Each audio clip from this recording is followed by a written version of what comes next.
Hey guys, as we're all being forced to press pause right now to make some sense of the craziness of this quarantine, I'm getting some really great questions from you couples out there, and one of them is this.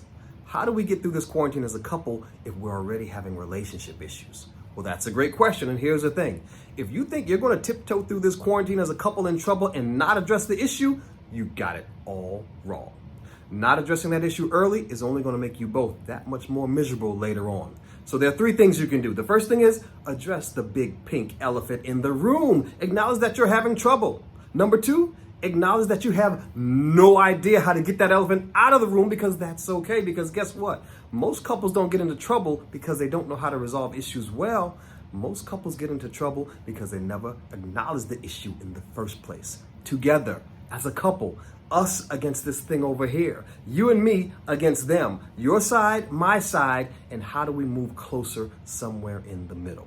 If you want to get through this quarantine as a couple, you're going to have to get really comfortable having uncomfortable conversations. And it's not as hard as you think. Let's role play it. You're going to put your phones down. You're going to sit side by side and you're going to look at each other, no distractions. And you're going to say, honey, I know we're at a place where we're having problems right now.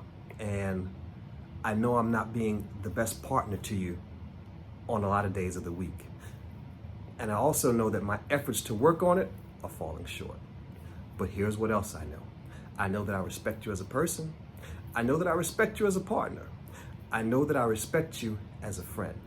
And here's what I'm hoping, that however this plays out, neither one of us is standing in the way of each other's happiness, whether we're standing together or walking away apart.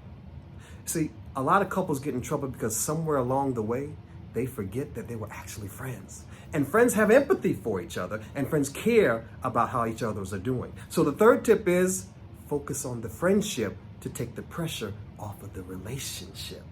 Let me say that again. Focus on the friendship to take the pressure off of the relationship. Now is not the time to be defensive. Now is not the time to do the he said, she said part. Now is the time to remember that we actually liked each other, and that's what got us together in the process. And if you do this right, if you learn how to have this uncomfortable conversation early, you just might come through this thing together as a couple. And if you're not careful, you might actually enjoy each other in the process. I hope this helps. I'll see you guys next time.